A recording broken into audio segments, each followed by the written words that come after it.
لا إله إلا الله.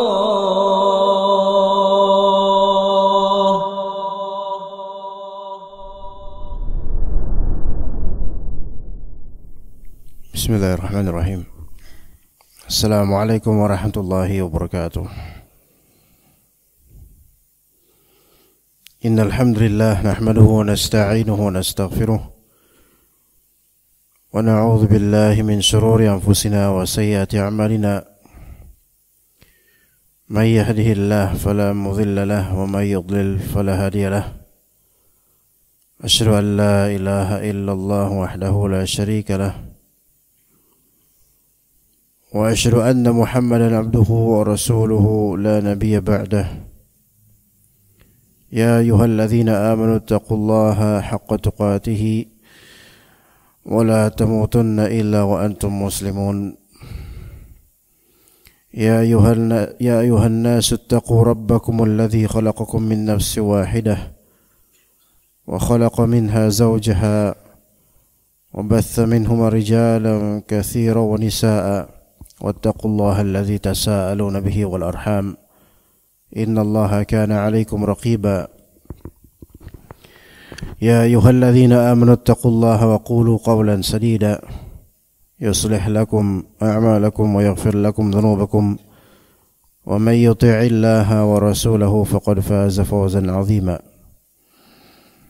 فإن أصدق الحديث كتاب الله وخير الهدي هدي محمد صلى الله عليه وسلم وشر الأمور محدثاتها وكل محدثة بدعة وكل بدعة ضلالة وكل ضلالة في النار.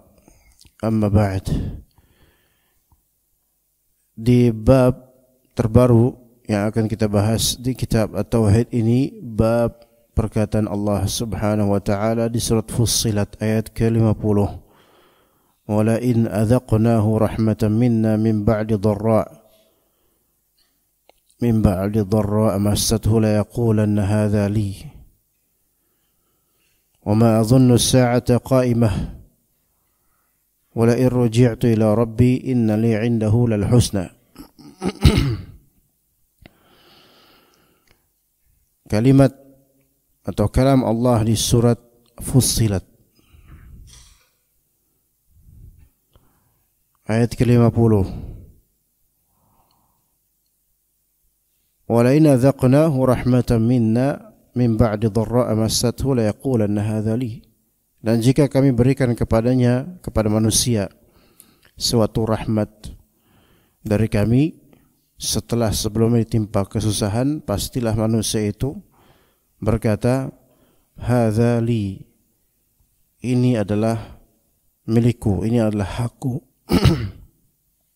وَمَا أَظُنُّ السَّاعَةَ قَائِمَةً, dan aku tidak yakin bahwa hari kiamat itu akan terjadi. Wala irji'tu ila rabbi inna li 'indahu lal husna. Dan jika aku dikembalikan kepada Tuhanku kelak, sesungguhnya aku akan memperoleh kebaikan di sisinya. Nih, manusia banyak seperti ini. Taib, Syekh Muhammad bin Shalih Al-Utsaimin dalam Al-Qaul Al-Mufid, beliau menyebutkan munasabatul bab li kitab tauhid, apa sisi nyambungnya bab ini dengan kitab tauhid, apa korelasi antara sikap banyaknya manusia berkenaan dengan nikmat Allah, korelasinya apa itu dengan kitab at-tauhid atau dengan tauhid. Kata beliau, annal insana إذا أضاف النعمة إلى عمله وكسبه ففيه نوع من الإشراك بالربوبية. Manusia itu kalau dia menyandarkan kenikmatan kepada perbuatan dirinya atau penghasilan dirinya, maka ada semacam kesyirikan dari segi rububiyah. Kesyirikan dari segi rububiyah.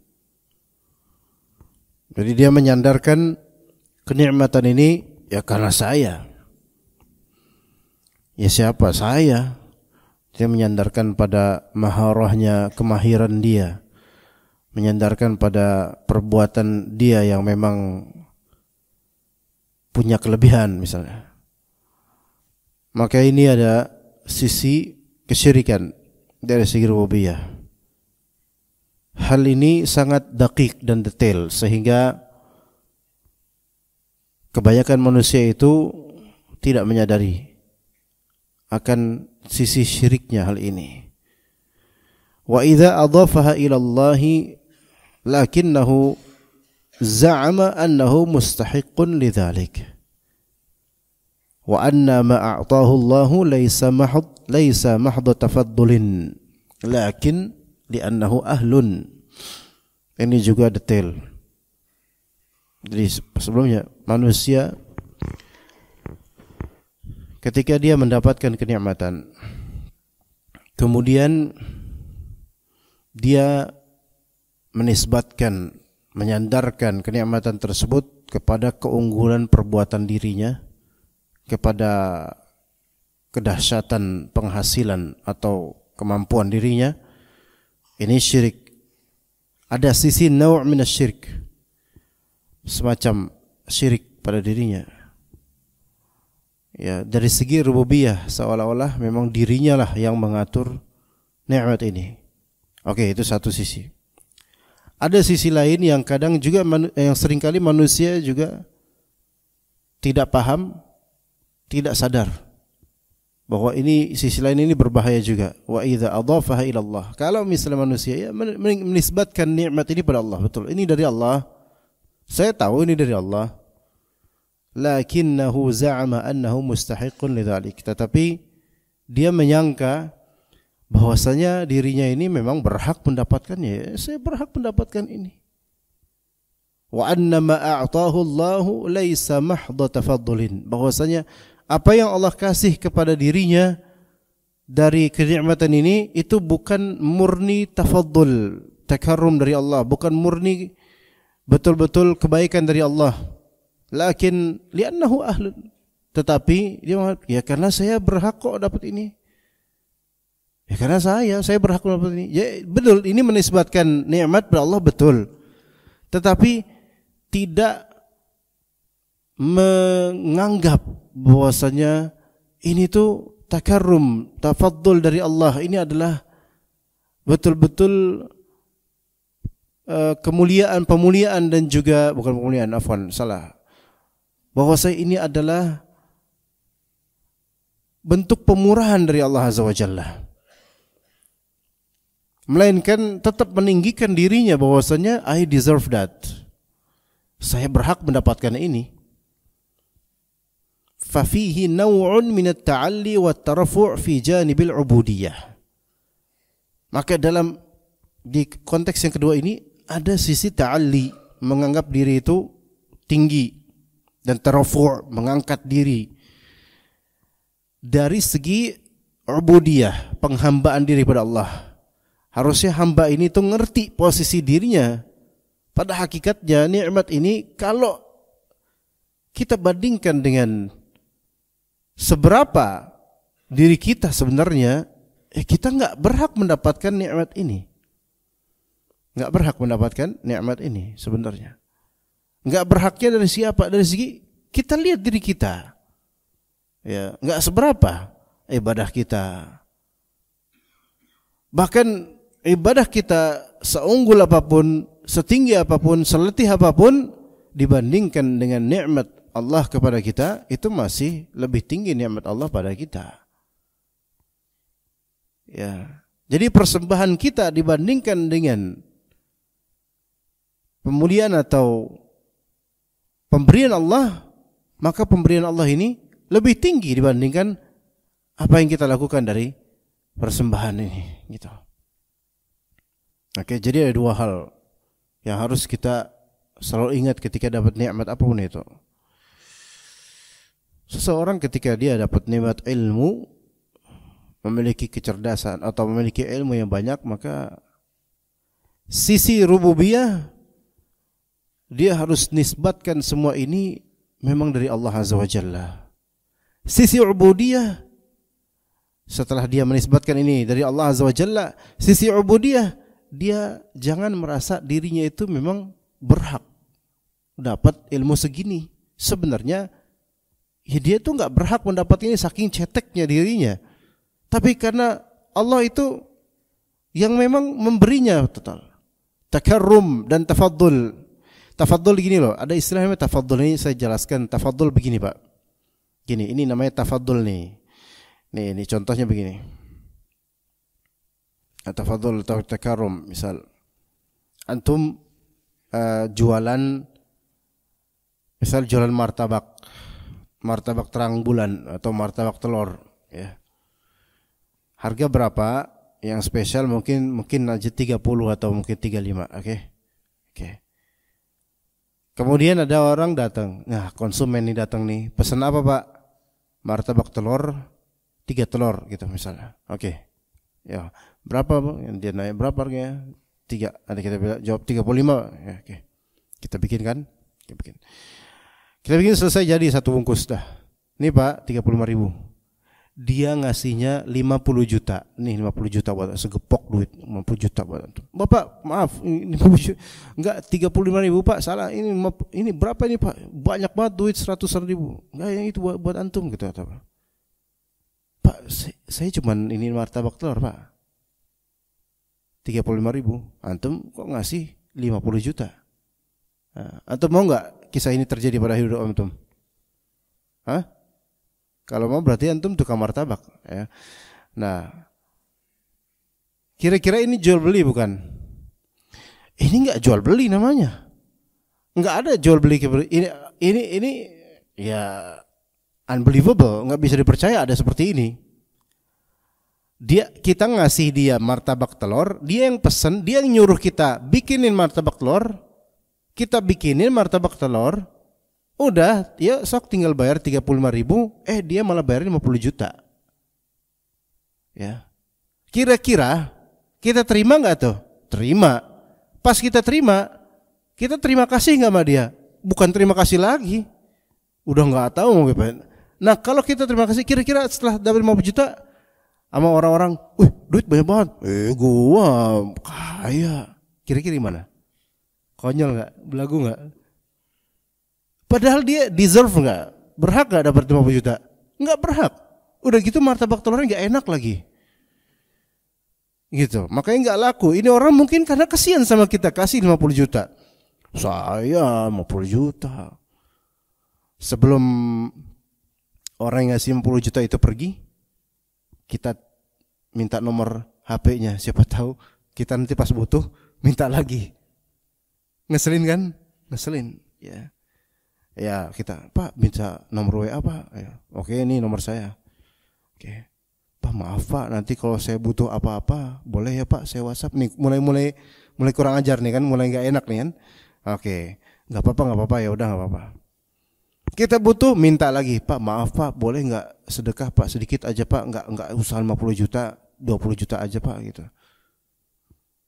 Nanti saya kasih martabak telur deh, yang 3 telur. Kira-kira gimana? Orang itu bakal ngasih enggak? Enggak bakal. Bahkan kejadian seperti ini juga emang enggak bakal ada sebenarnya. Cuman anggaplah ini orang ini memberi kita, apakah dia membeli? Enggak. Karena harganya enggak semisal. Lalu dia ngapain? Ini namanya disebut tafaddul, takarrum, ini yang Allah kasih kepada kita itu selama ini tafaddul. We don't deserve it. Kita sebenarnya nggak berhak punya itu, nggak berhak dapat itu, tapi Allah kasih. Ya. Karena ibadah yang kita lakukan kepada Allah sebenarnya itu bukan untuk membeli nikmat Allah, bukan. Karena nikmat dari Allah itu terlalu tinggi nilainya dibandingkan dengan apa yang kita persembahkan kepada Allah Subhanahu wa taala. Itu baru dunia loh. Lah apalagi kalau misalnya yang Allah kasih itu surga, jannah. Enggak semisal lah. Enggak sebanding lah. Ya, enggak sebanding. Kalau misalnya kita misal apa ibadah yang ringan tapi besar amalannya, besar pahala. Misal subhanallah bihamdih, subhanallahil azim. Oke, gini aja, subhanallah bihamdih atau subhanarabbil azim wa bihamdih. Dalam hadis riwayat Tirmidzi dikatakan man qala subhana rabbil azim wa bihamdih, dengan beberapa teks riwayat lain ya pokoknya tasbih lah, tasbih subhana rabbil azim wa bihamdih, ghurisat lahu nakhlatun fil jannah. Siapa yang mengatakan subhana rabbil azim wa bihamdih, maka akan ditumbuhkan untuknya satu pohon kurma di surga.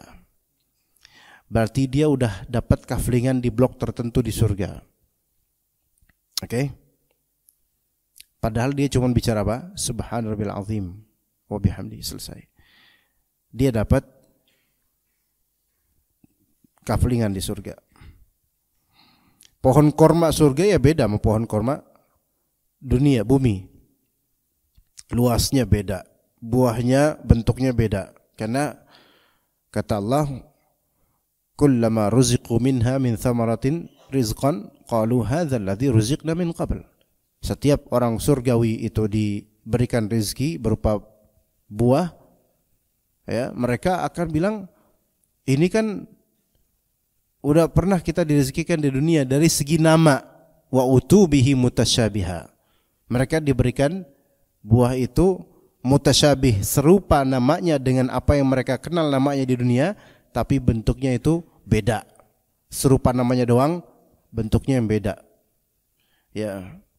Bahkan ada riwayat dari Ibnu Abbas dan sahabat lainnya mengenai pohon kurma surga itu kayak gimana besarnya.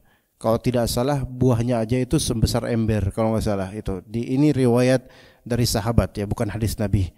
Tapi ala kulli hal tadi, siapa yang berkata subhanallah azim wa bihamdih, maka ditumbuhkan untuknya satu pohon di surga. Pernah nggak Pak antum beli pohon Pak?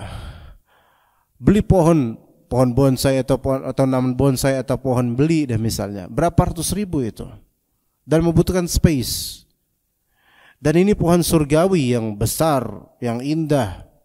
Nah, kata Nabi SAW di hadis lainnya, la mawdi'u sawti ahadikum fil jannati khairu minad dunya wa ma fiha. Hanya sebatas mawdi' saut. Mawdi' itu tempat untuk naruh saut. Saut itu pecut. Naruh pecut kan segini doang. Mungkin semeter untuk ininya, panjangnya, tapi lebarnya kan tipis dia. Namanya kan untuk pecut.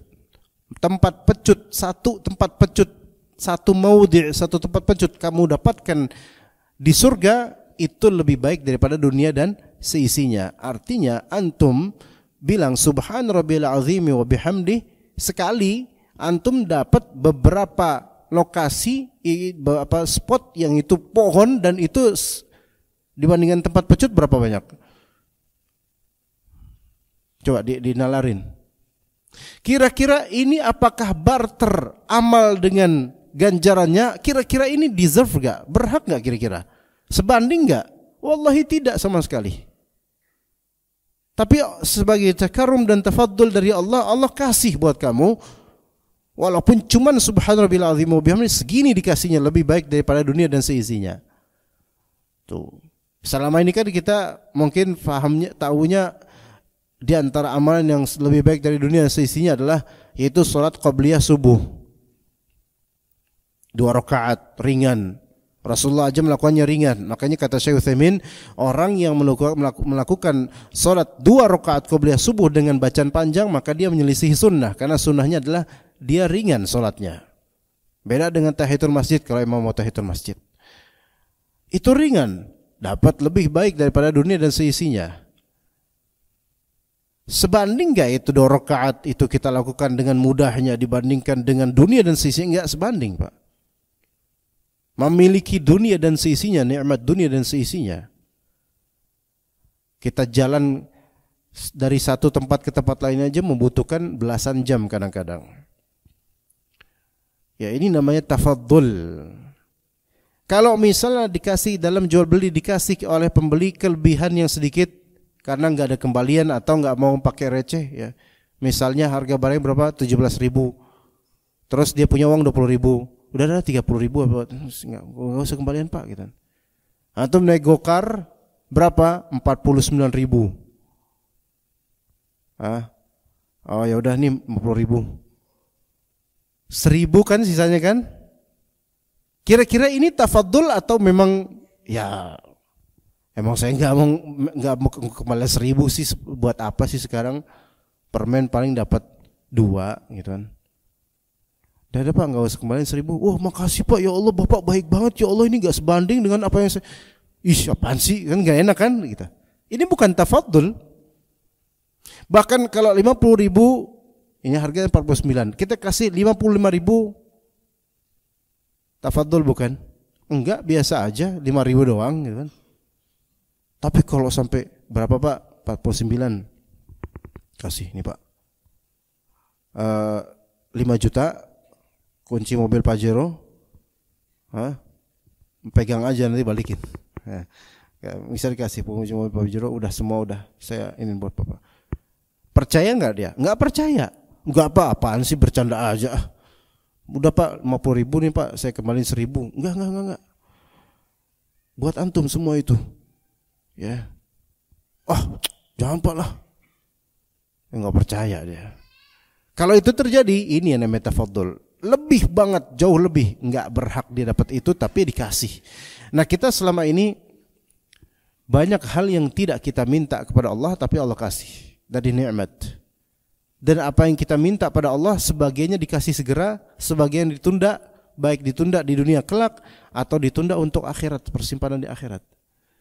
Sebenarnya kita tuh apa sih jasa kita kepada Allah? Enggak ada. Sebenarnya apa sih kita pernah memberi manfaat pada Allah? Enggak ada. Sesoleh-solehnya kita. Ini yang soleh aja enggak boleh merasa berjasa kepada Allah, apalagi yang enggak soleh. Ya, kepada agama aja enggak, makan merugikan orang kaum muslimin kadang-kadang. Lah terus baru dapat nikmat merasa ya karena saya hebat, saya bisa begini, saya bisa begitu. Maka ikhwas sekalian, belajar dari sini, mendapatkan nikmat apapun itu ada dua sisi yang harus kita betul-betul perhatikan secara detail. Apakah secara tauhid rububiyah kita menisbatkan nikmat ini murni dari Allah, atau jangan-jangan kita merasa diri kita tuh hebat, ini diri kita hebat. Dari segi yang kedua, dari segi ubudiyah, peribadatan, yang mana kita ya sudah menisbatkan nikmat ini dari Allah, apakah kita merasa bahwasanya diri kita itu yang berhak karena kita itu tinggi? Nah ini dua-duanya harus ditatar dengan baik. Dari segi tauhid rububiyah, nisbatkan nikmat ini pada Allah. Dari segi tauhid ubudiyah atau uluhiyah, bahwasanya kita ini enggak seberapa. Makanya ada juga pembahasan ketika antum berniaga di dunia ini, jangan mentok cita-citanya supaya jadi orang kaya. Jangan. Enggak apa-apa kan, itu enggak ada kaitan yang tauhid, suatu saat akan ada kaitannya dengan tauhid. Tapi cita-citakan, boleh kita berharap diri kita jadi orang kaya, tapi jangan menjadi tujuan paling akhir, melainkan jadi orang yang berada dan bisa berbagi untuk hamba-hamba Allah, bisa bersedekah yang banyak, bisa memberi, tidak bakhil. Itu ya. Nah, sebagian orang mereka baru mau sedekah ketika kaya, padahal ketika kaya mereka enggak bakal sedekah juga. Suatu kesalahan mindset adalah ketika seseorang baru bercita-cita berbuat baik ketika dia berpunya. Padahal namanya kedermawanan itu harus sudah diadakan ketika masih belum berpunya, minimal azam dan ikhtiar untuk bisa menjadi dermawan. Kalau kita enggak bisa beramal soleh, suatu amalan soleh, sebenarnya kita masih punya amalan soleh dengan qalbu kita, dengan lisan kita zikir dan seterusnya. Ya. Taib, kenapa jangan berniaga dengan tujuan akhir cita-cita yaitu kaya saja? Karena dengan merasa saya kaya, dah itu Itu Qarun versi keberapa itu? Qarun tuh kayak gitu. Tujuannya ya supaya kaya, udah mentok di situ. Dan tidak ada habisnya, kehausan yang bertubi-tubi, kesombongan yang tidak disembuhi. Seperti itu terus. Melainkan seseorang ketika dia mendapatkan nikmat dari Allah berupa kekayaan, dia harus tahu bahwasanya ini semua dari Allah. Dan kalau dia cermin di dulunya setetes air mani yang enggak berhak untuk dapat kekayaan seperti ini. Tapi sekarang ketika sudah beranjak dewasa, yang dulunya anak desa sekarang beranjak dewasa, punya ini, punya itu, punya ini, Masya Allah. Dia lihat dirinya siapa gitu loh. Dia lihat dirinya siapa. Jangan merasa bahwasanya apa yang dimiliki olehnya adalah dimiliki selamanya. Walillahi mulkus samawati wal ard. Milik Allah lah segala kepemilikan di langit dan bumi. Mulk itu kerajaan, berarti kepemilikan. Maka apa yang kita miliki dari apapun itu bagian dari, bahkan diri kita yang kita miliki itu milik Allah Subhanahu wa taala. Sampai diri kita yang kita miliki aja itu milik Allah Subhanahu wa taala. Kita bagian dari kerajaan, kepemilikan Allah Subhanahu wa taala. Maka yang kita miliki dari ketampanan, kecantikan, kebaikan anggota tubuh, kelebihan skill, kemampuan untuk melakukan hal ini dan itu semua dari Allah Subhanahu wa taala, milik Allah Subhanahu wa taala, dan beratnya adalah itu semua akan ada pertanggungjawaban dan pertanyaannya. Coba kalau fokus di situ, maka kita akan lihat ya saya mah apa.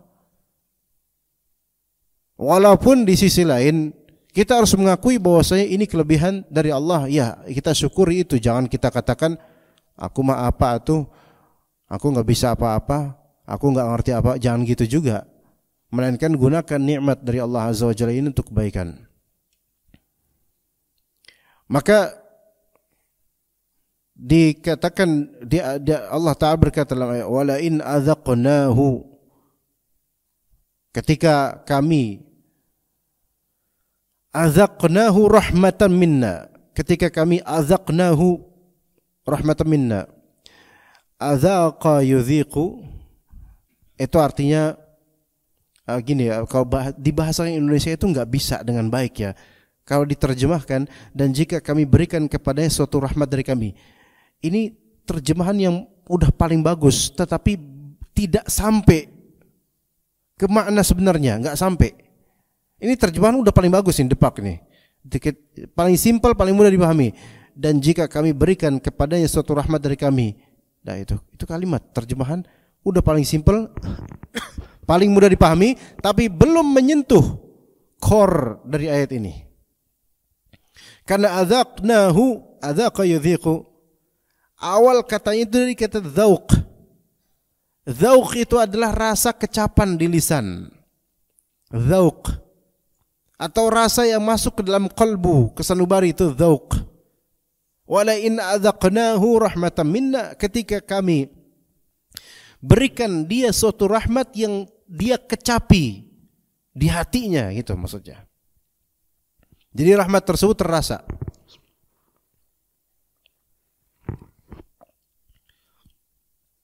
Siapa yang faham bahasa Arab dan makna ini, dia akan merasakan balaghah dari ayat ini. Wala in adzaqnahu rahmatan minna, ketika kami membuat dia mengecapi kenikmatan dan rahmat dari kami. Subhanallah. Lebih detail. Kenapa pakai pembahasan adzaqnahu, kecapan di lidah atau di hati, dzauq. Bahasa orang-orang sufi juga ada namanya dzauq ya. Kenapa? Karena rasa nikmat kecapan ini kecil, kerasa dan menyenangkan. Iya. Coba antum makan bikinan istri di rumah sama makan di masakan Padang. Beda. Ya. Walaupun sama-sama ngecap. Antum nikmat. Betapa banyaknya nikmat makanan itu seperti kabar gembira bagi manusia yang mengubah arona wajahnya. Padahal itu cuman rasa di lidah. tapi wajahnya berubah. Enak nih, akan berubah. Ya, seperti kabar gembira yang menyenangkan. Dan ada juga makanan yang gak enak, dimakan berubah wajahnya seperti kabar buruk. Maka rahmatan minna, yaitu suatu kasih sayang, suatu nikmat, suatu rahmat dari kami, itu kadang memang membuat seseorang berubah wajahnya. Yang kadang-kadang nikmat tersebut tidak dilihat oleh orang lain, tapi dia merasakan, tapi berubah wajahnya, senang. Min ba'di dharra, setelah dia mendapatkan dharra masathu, setelah dia mendapatkan dharra. Dharra itu adalah kesulitan, kesusahan, madarat. Kata Nabi SAW, ajaban li amril mu'min, ajaib perkara orang beriman, semua urusannya itu baik. In asabathu sarra syakar fakana khairan lah, jika dia mendapatkan kenikmatan, kebaikan, dia bersyukur, itu baik buat dia. Wa in asabathu dharra sabar fakana khairan lah, ketika dia mendapatkan dharra, kesulitan, musibah dan semisalnya, maka dia bersabar, itu baik buat dia. Maka dharra itu kesulitan. Nah, kenapa Allah Ta'ala sebutkan wa la yadzaqnahu rahmatan minna min ba'di dharra masathu, setelah madarat, setelah kesulitan, ketika kami berikan dia kecapan nikmat, rahmat dari kami, setelah sulitnya dirinya. Kenapa Allah ungkit hal ini? Kenapa Allah ungkap hal ini? Karena nikmat yang paling nikmat itu adalah nikmat setelah kesulitan. Dibandingkan nikmat setelah itu nikmat lagi, setelah itu nikmat lagi, itu enak. Tapi yang lebih terasa di qalbu itu adalah al-farj ba'da syiddah, jalan keluar kenikmatan setelah masa susah. Itu. Dan betapa banyaknya orang yang berubah langsung, berubah sikap setelah dia dapat nikmat, padahal dulunya orang susah. Ana pernah kerja di suatu bimbel, yang mana ini di tempat perumahan yang sangat mewah, orang kaya doang isinya. Pak Bu Sohil, dengerin Pak, Ana mau cerita soalnya. Nah, itu Anda tanya ke frontliner yang ngurus administrasi, yang di front desk ya. Pak, akhi, itu kalau kan banyak yang daftar tuh buat anak-anaknya gitu kan. Rata-rata kan orang berduit, mobilnya mewah-mewah gitu kan. Rata-rata orang yang punya duit tuh bawel gak sih? Enggak. Justru yang memang kaya beneran dari dulunya itu biasanya simple orang ya. Dah bayar selesai dah. Yang bawel tuh yang OKB saat gitu ya. OKB apaan tuh? Orang kaya baru. Kayak gimana tuh? Ya baru kemarin mendadak kaya karena nikah sama ikhwan atau laki-laki kaya. Dan aslinya ini perempuan tadinya nggak kaya, miskin atau biasa-biasa aja, kegeeran kemudian kesenangan nikah sama pria kaya. Nah di situ mulai songong tuh perempuan. Itu yang paling bawel biasanya itu, yang paling nuntut. Kok segini harganya? Ini apa aja fiturnya? Banyak nanya dan banyak kemudian menyidak ini itu intervensi ini itu biasa kayak gitu. Manusia tuh seringnya kayak gitu loh. Dan mungkin kita yang tadi kesusahan, kemudian Allah berikan jalan keluar, berbalik kenikmatan, biasanya manusia langsung berubah. Yang tadi pas kesusahan itu subhanallah, salat 5 waktu, nikmat sekali, masya Allah. Ya, sering merunduk, berdoa tuh, masya Allah. Pas udah mulai kaya, udah salat 5 waktu beda lagi urusannya. Kemudian doa udah lupa, tahajud enggak lagi. Air mata kering, udah berubah langsung, dan terus mengejar dunia setelah itu. Subhanallah. Waktu Anda kuliah di Libya dulu, ada seorang mahasiswa, ini insya Allah bukan Anda, insya Allah. Jangan antum nanti Anda cerita taunya, cah kayak ustadz nih kayaknya. Enggak bukan Anda. Ini Anda klarifikasi dulu sebelum tertuduh ya. Ada seorang mahasiswa, sebenarnya ini juga kenyataan ini banyak terjadi di baik di Libya atau di mana gitu. Kita kan di Libya mulai belajar jam 7 pagi. Selesai jam 12 atau azan zuhur lah gitu. Nah, gitu kan. Ada seorang mahasiswa ketika dia kuliah itu nggak punya motor. Masa-masa itulah. Kalau sekarang rata-rata udah pakai motor. Nggak punya motor. Akhirnya dia ngerengek ke orang tuanya untuk minta motor, minta dibeliin motor, ada motor gitu. Jadi selama ini naik angkot, bis dan semisalnya dari kediamannya, dari rumahnya. Waktu masih naik bis, masih agak sulit lah hidup itu. Selesai kuliah jam 12 itu langsung sholat di kampus, sholat di masjid kampus, sholat zuhur. Suatu ketika akhirnya Allah Ta'ala kabulkan harapannya. Akhirnya orang tuanya belikan motor. Alhamdulillah kan, dapat motor. Semenjak udah punya motor, nggak pernah lagi sholat zuhur berjamaah. Gitu loh. Ini satu sampel. Dan ini talibul ilm, penuntut ilmu, ngerti bahasa Arab, lulusan pesantren, ini seterusnya. Mungkin ini bukan kejahatan yang besar, bukan, tetapi ini manusia seperti ini. Ketika dapat satu lembah harta, ingin lembah berikutnya, dan nikmat ibadah itu mulai ditinggalkan karena lembah-lembah harta ini. Manusia. Ini diingatkan sama Allah Subhanahu wa taala. Ya, betapa manusia itu umumnya ketika sudah mendapatkan nikmat setelah sebelumnya itu kesusahan, nah itu manusia mulai berubah. Dan yang paling buruk itu ketika manusia mengatakan la yaqulanna hadza li. Dia berkata, ini milik saya. Ini saya berhak mendapatkan ini. Maka kata Syekh Utsaimin, hadhihi halul insani min haitsu huwa insan. Inilah keadaan manusia dari segi ya dia manusia, memang kayak gitu manusia. Lakinnal imana yamna'u al-khisal as-sayyi'ah al-madhkurah. Tetapi keimanan itu mencegah manusia, insan, dari karakter buruk seperti ini.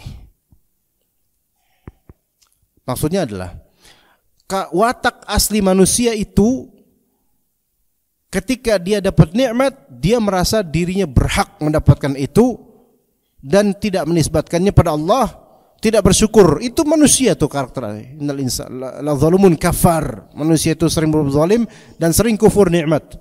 Manusiawi itu, manusia. Tapi apakah dengan alasan kemanusiawian kemudian hal-hal seperti ini kita maklumi? Ya enggak juga.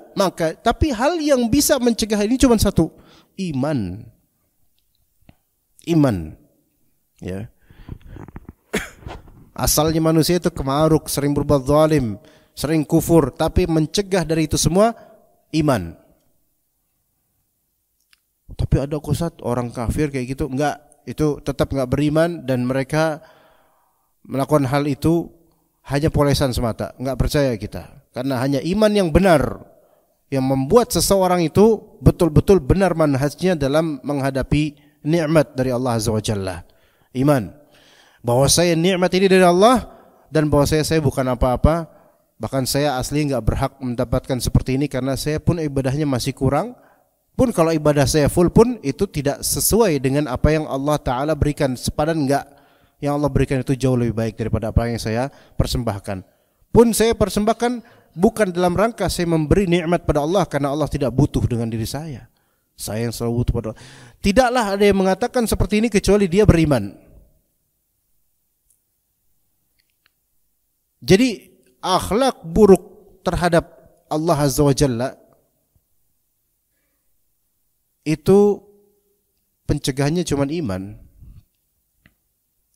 seandainya ada seseorang menghindari akhlak buruk bukan karena iman, hanya murni karena peri kemanusiaan, maka suatu saat akan bocor juga.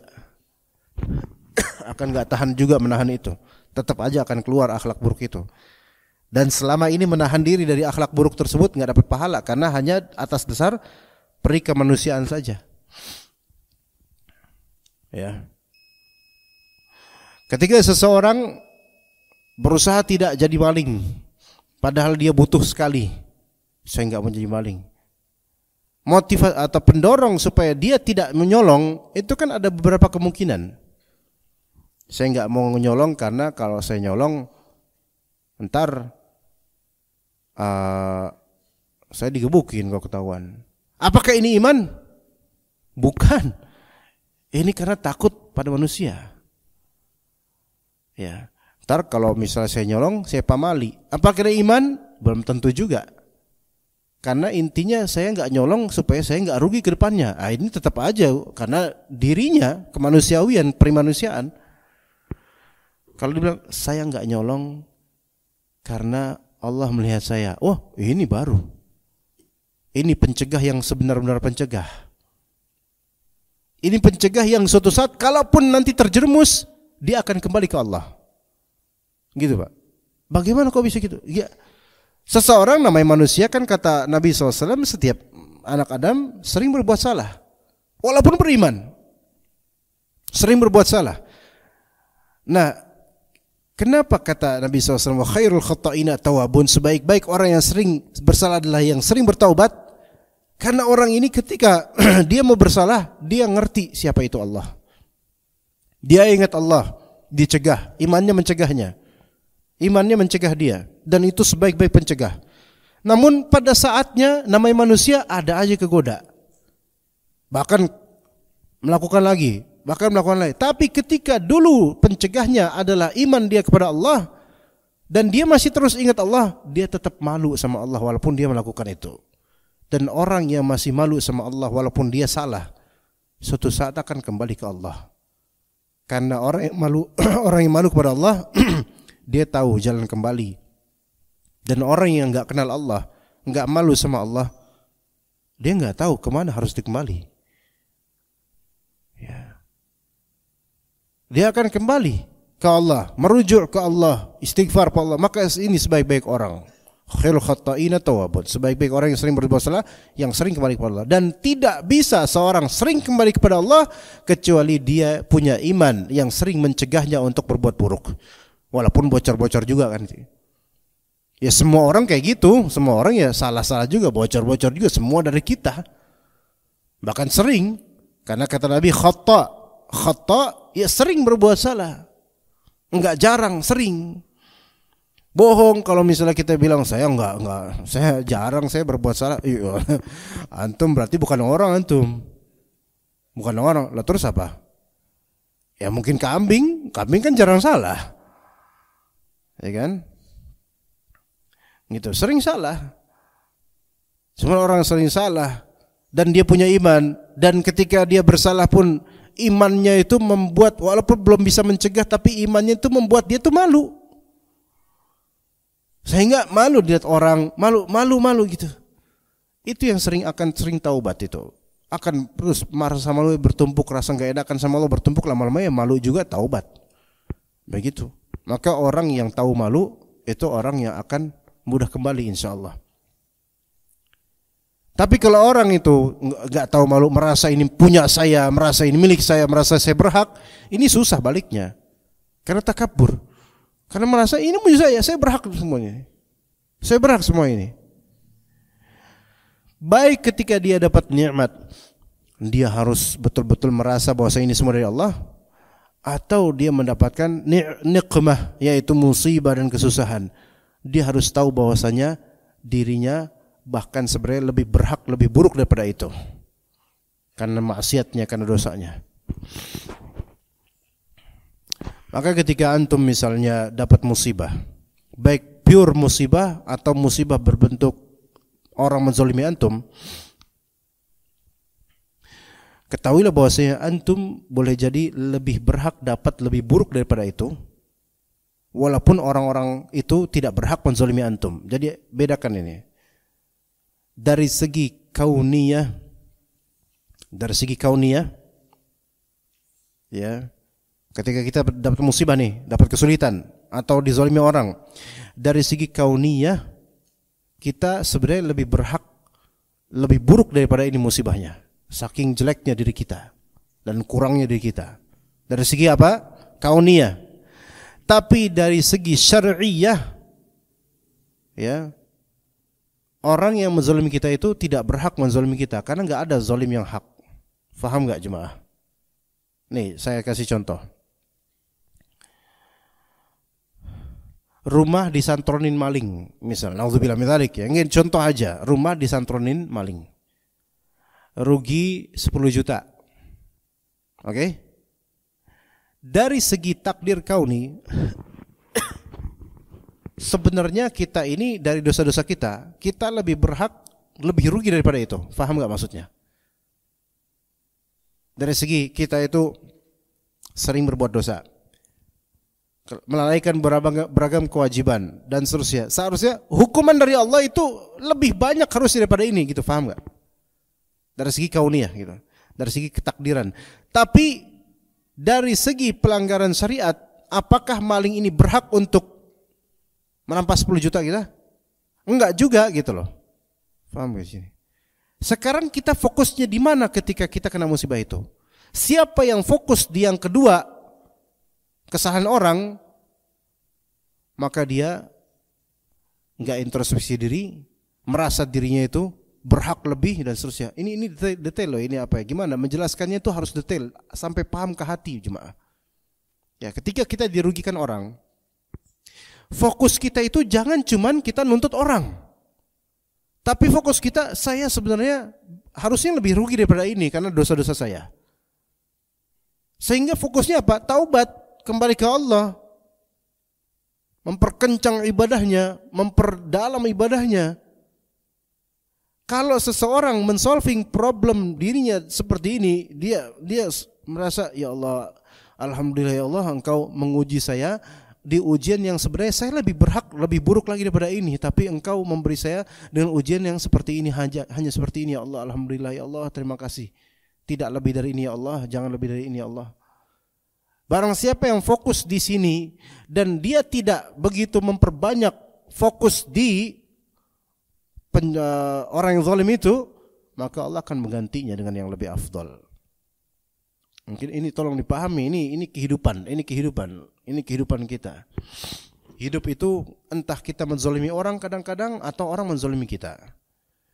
Ketika kita dizalimin, itu jangan capek menuntut orang yang menzalimi kita. Capek, beneran capek. Udah gitu belum tentu terpenuhi. Tapi coba ngaca, sebenarnya kita ini lebih berhak dapat kezaliman lebih dari orang, bukan kezaliman, enggak, salah kalimatnya, lebih berhak untuk dihukum lebih sebenarnya daripada ini. Karena kesalahan kita itu banyak sebenarnya gitu loh. Maka fokus di tazkiyatun nufus, fokus di introspeksi muhasabah, fokus di situ, banyak fokus di situ. Dan berterima kasih pada Allah. Cuman segini, musibahnya enggak lebih ya Allah. Seharusnya kan kalau ditimbang-timbang dengan kesalahan kita, harusnya lebih dari ini. Tapi ternyata Allah kasihnya setakar ini aja, karena kalau Allah Ta'ala menghukumi manusia langsung sesuai dengan dosanya seketika itu, enggak tersisa manusia di bumi ini. Enggak tersisa, mati semua orang. Seandainya dosa-dosa kita ini langsung Allah tunaikan azabnya di dunia ini, enggak sampai segini usia kita, Pak. Baru balik sedikit udah mati. Kan kalau belum balik kan belum dicatat dosanya. Baru balik, coba lihat dosa kita ketika remaja, Pak. Subhanallah. Ya. Sebagian dari kaum muslimin dulu waktu remaja suka menegak minuman keras berkali, coba minuman keras. Dicambuk 100 kali kan itu. Cambuk 100 kali. Minum lagi. Cambuk lah, dicambuk terus mati Pak, lama-lama Pak. Ya Allah, orang dicambuk terus, ya kan? Mati kan? Usia 15 tahun udah mati dia. Gara-gara minum khamr 4 kali dalam 4 bulan, setiap bulan dicambuk terus, lama-lama mati itu. Ya. Habis punggungnya dicambuk terus, walaupun 100, 400. Subhanallah, udah kayak apa 400 tuh. Ya, belum selepet kena matanya, selepet kena depannya. Waduh.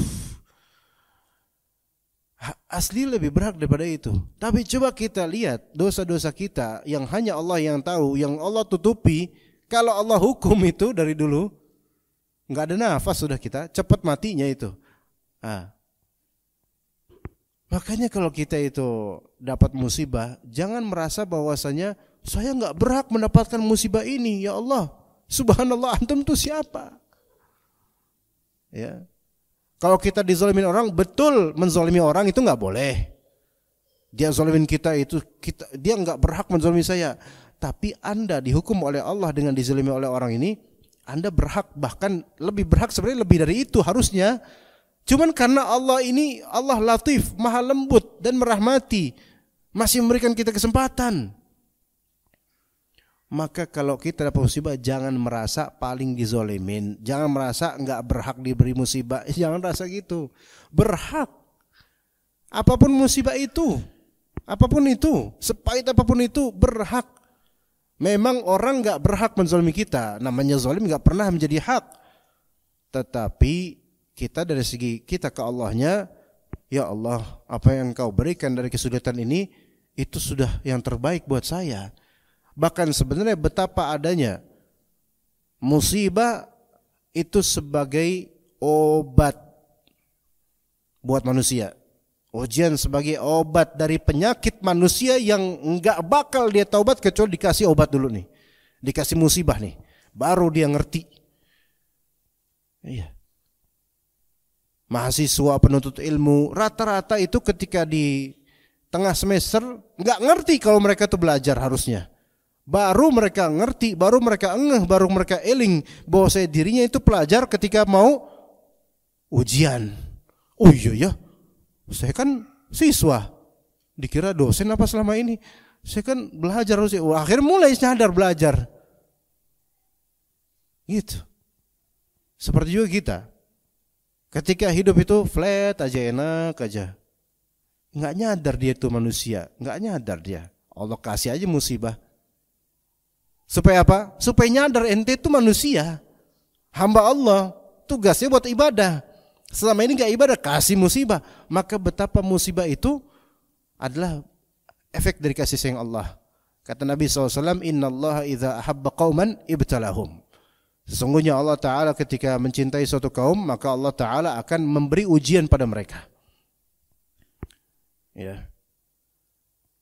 Makanya kata Syekh Utsaimin, perkataan Allah azza min ba'di dharra amassathu, setelah keburukan, kemusibah atau kesulitan menyentuh dirinya, dia dapat nikmat, dia malah bilang itu adalah milik saya. Maka kata Syekh Utsaimin begini,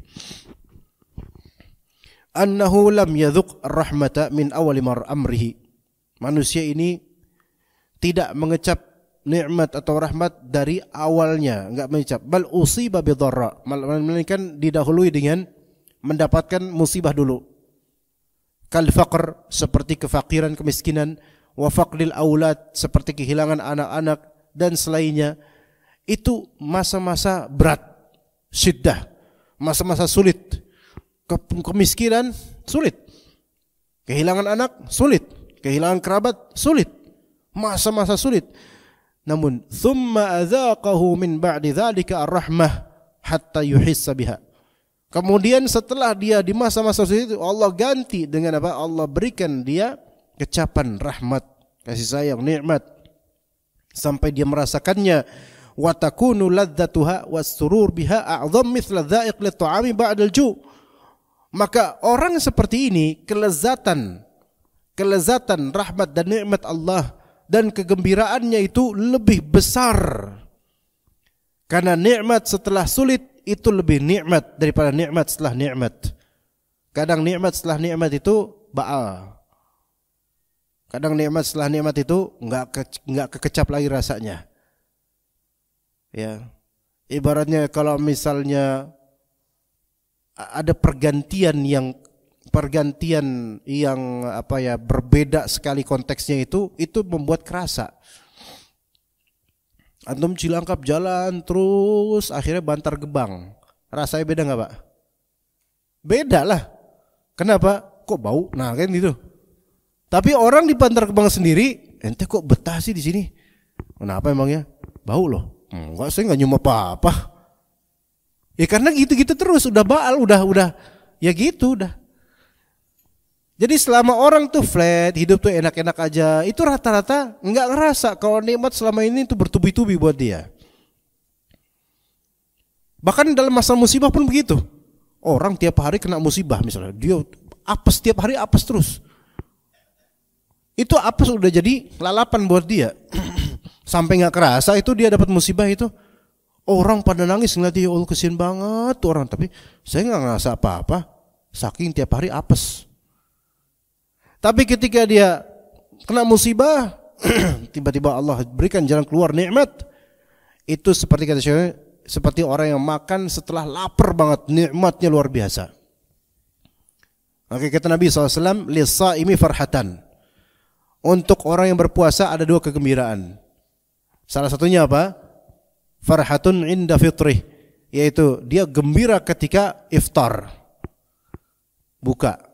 Iftar di sini, fitr di sini bisa maknanya buka, bisa juga maknanya Idul Fitr. Makanya disunnahkan untuk gembira di hari raya Idul Fitr. Ya. Orang ketika buka seneng nggak Pak? Seneng lah, apalagi ada gorengan, lontong, sambal kacang, sebutin semuanya, seneng minta ampun itu. Ya. Walaupun nggak ada itu pun seneng tetap. Kurma, air. Subhanallah, ini kayak 1445 tahun lalu nih. Ya, kayak zaman Rasulullah, air sama kurma doang nih, ya. Ya, tetap seneng. Tapi kalau buka puasa, bukber lagi. Ya, di kos, pilih bebas. Itu gimana nggak seneng? Lapar, belum sahur lagi tadi. Tuh udah keroncongan. Ya, makan, dhahaba dhama'u wa btalatil uruq wa thabatul ujur, insyaallah. Masyaallah, nikmat. Senang. Makanya kalau antum lihat orang iftar rata-rata senyum, dan antum ajak ngobrol nyambung dia karena senang. Tapi kalau udah jam 5 lapar atau siang enggak nyambung itu orang-orang itu. Ya, lagi sulit. Pas iftar lagi senang, ngobrol enak karena sama-sama senang. Itu yang namanya nikmat setelah sebelumnya tidak nikmat. Jadi berubah perubahan itu. Namun orang seperti ini maksudnya orang yang dapat nikmat ini manusia pada umumnya, yaitu ketika dapat nikmat tiba-tiba setelah sulit sebelumnya, maka dia akan saya berhak dapat ini. Subhanallah. Belum lama ente dapat musibah udah songong ente. Nah, kayak gitu manusia tuh. Begitu. Jadi tentang ilmu, nikmat, kepemilikan, harta dan seterusnya, kita harus ingat bahwasanya sejatinya dengan takaran ibadah kita yang nggak seberapa, itu kita nggak berhak dapat segitu gitu loh, nggak berhak. Maka ini menyuruh ngaca gitu loh, manusia ini disuruh ngaca sama Allah SWT. Dan apa yang kita dapat musibah, kesulitan, sebenarnya kita berhak lebih buruk daripada itu. Karena maksiat kita, dosa kita, tapi Allah mengampuni, wa ya'fu an katsir. Allah memaafkan banyak dari dosa-dosa kita. Jadi nggak semuanya langsung dibalas segera. Kalau kontan semua dibalas segera, udah mati kita dari dulu. Ya. Maka bersyukurlah jemaah sekalian, ini ilmu yang detail. Ilmu yang kalau Allah hijabkan ilmu ini dari iman kita, di hati kita, nggak paham kita ini. Antum ceramahin orang kufur kepada Allah dengan yang tadi kita bahas, nggak bakal nyambung. Karena nggak punya iman dan nggak bisa sampai situ. Tapi kalau Allah berikan kepada kalbu kita sekarang pemahaman yang lebih detail tentang ini nih, sampai faham, berarti Allah Ta'ala itu memberikan karunia yang besar. Antum paham ini aja, itu lebih baik pemahaman itu, nikmat pemahaman ini aja lebih baik daripada apa yang selama ini antum ibadah kepada Allah Azza wa Jalla. Lebih nikmat ini, lebih nikmat yang luar biasa. Sementara yang kita lakukan dari salat subuh tadi aja belum tentu khusyuk kita. Banyak kekurangan ibadah kita. Makanya habis sholat kita istighfar, saking banyaknya kekurangan ibadah kita. Dan ternyata walaupun kita tadi subuh mungkin kurang khusyuk, zikir kurang, ini kurang, Allah beri nikmat pemahaman yang baik misalnya. Gratis lagi, antum nggak perlu bayar. Kemudian keluar mungkin salat syuruk, kemudian keluar dengan penuh merasa kemenangan karena saya muslim yang Allah kasihkan ini, padahal saya itu nggak memberi apa-apa ke Allah. Maka ini semua tafaddul dan takarum dari Allah Azza wa Jalla. Gitu. Nikmat Pak, alhamdulillah. Coba siapa di antara kita yang mengingkari nikmat ini? Subhanallah. Udah nikmat banget kita jemaah sekalian. Maka bersyukurlah kepada Allah dan lihatlah diri kita yang begitu rendah di sisi Allah Azza wa Jalla. Ya, semoga Allah Ta'ala mengangkat derajat diri kita di akhirat, di dunia dan di akhirat di sisinya. Semoga Allah Ta'ala mudahkan kita menuju surga Allah Azza wa Jalla. Wa sallallahu ala nabiyyina Muhammad wa ala alihi wa sahbihi ajma'in. Subhanakallahumma bihamdika asyhadu an la ilaha illa anta astaghfiruka wa atubu ilaik. Assalamualaikum warahmatullahi wabarakatuh.